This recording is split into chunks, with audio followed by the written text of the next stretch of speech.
All right, everybody, of course, if there's a young lady that you know, chances are if she's between certain ages, she's still trying to find her identity. There's a lot of stresses that come into kids' life, whether it's preteen or during their teen years, and Alex Mazerolle can help them through some of that through the simple instruction of yoga, Pilates, maybe a little meditation, and give them that peace in their life that maybe they need. It's called girlvanayoga.com. Hi, Alex. How are you? Hi, I'm really well. What is Girlvana? Tell us what it is. It's basically an initiative for teen girls to start doing yoga. I started doing yoga when I was about 20 years old, and the first thing I thought was, why didn't I know about this when I was... Where was this? Yeah, I grew up dancing very seriously, competing very seriously, and there's a lot going on. There's a lot of pressure, there's a lot of stuff around body image, self-confidence, not like for a dancer, but for any girl growing up. And I grew up without Facebook and Twitter and my cell phone, and it's a whole different ballgame now. It really is. But you know, I was trying to think back to myself in the teen years, maybe in PE class, and how I would feel with yoga. Are young girls intimidated by yoga in the same way adults are these days, or are they just more open-minded to it? I think they're a little more open-minded. I think now, because yoga's so trendy now, it's like something that their mom does, or they're intimidated to go to like a yoga studio. So coming in to like a gym class and rolling out mats, and I think for me why I wanted to do it, I feel like I can still relate. Like at 25 years old, I can still be relatable to a 15-year-old girl and kind of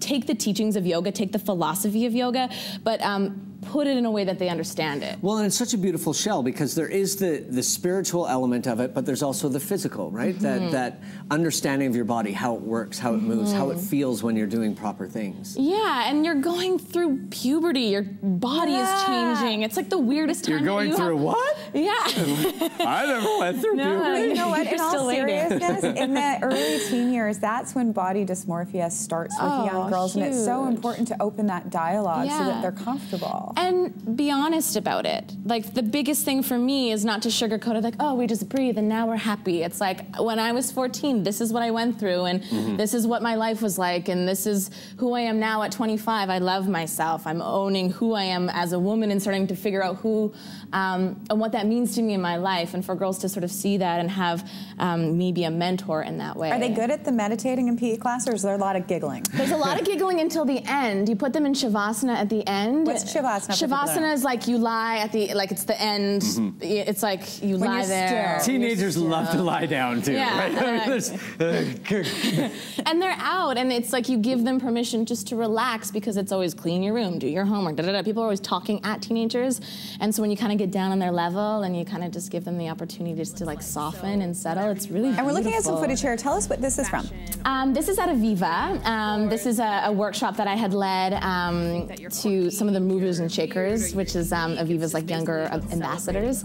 And so this is in the West Van store, and just introducing yoga, introducing meditation, and just and kids are so bendy at that age. They can probably do the frog pose, no props. Oh my God, they just like pop into stuff. You must watch them and just be like, damn. Yeah, that workshop in particular, they were like kicking and cartwheels, and look what I can do. Like, it's fun, and for me, like, I'm just a big kid, and so I wanted to create programs. So I will go into high schools, I'll go into dance studios. I'm leading a retreat this summer in Galiano Island. It's kind of like yoga camp for teen girls, where I'm bringing up some incredible mentors and just learning yoga, meditation, hiking, dance. To give them the tools as well, you know, the arsenal to within themselves fight back on some of these things that they're hearing, seeing, feeling, experiencing in their lives as well.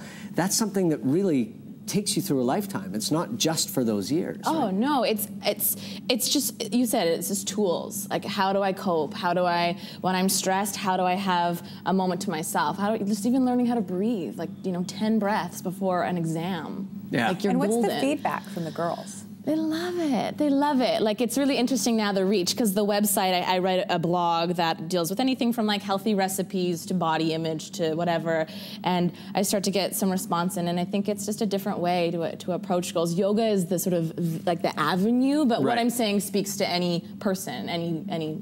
Did this come in a flash of inspiration? I mean, I'm curious how this occurred to you, because we had never heard anything like it before. I mean, obviously, you know, at different yoga studios, they want to have younger people come in, and they have classes specific to them, but just that idea of what this can add in terms of value to their lives. Yeah, I mean, I've been teaching yoga for about 4 years, and I came from dancing, and got injured and started doing yoga, and I just felt like I had a lot to say to girls, because I kind of felt like with dance, I was always trying to mold myself to be someone else, or trying to, make myself up to, I was really wrapped up in the identity of who I was as a dancer, and when that kind of got pulled from me with injury and illness, it was like, who am I without this? Who am I without the identity of dance? And I did a lot of work on myself, and yoga was a huge catalyst to kind of find out who Alex was as not Alex the dancer, but what I have to offer. Yeah.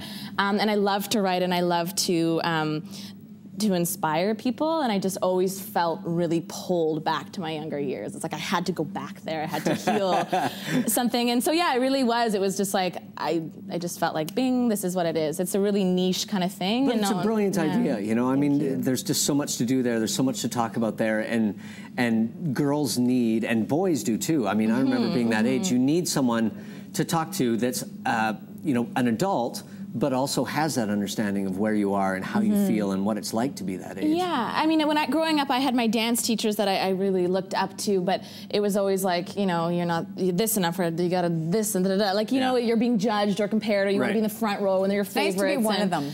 Yeah, it's nice to be with girls and have it be really safe and open and comfortable, and give girls sort of, it's about self-expression. We don't, it's about finding your voice. And if you want to find out more, the website is great. It's got tons of information there. As we mentioned, there's going to be a camp happening this summer and a whole lot more. You can go to girlvanayoga.com. Thanks so much. Thanks, Alex. And people can donate to help with the cost of the retreat for some of these young women as well that don't have the financial means. Definitely. And on our Facebook page, too, we're running a contest. One girl gets to come for free. Yay. So, yeah, Love Girlvana Yoga. Go check it out. Thank you so much for joining us. We're going to take a break.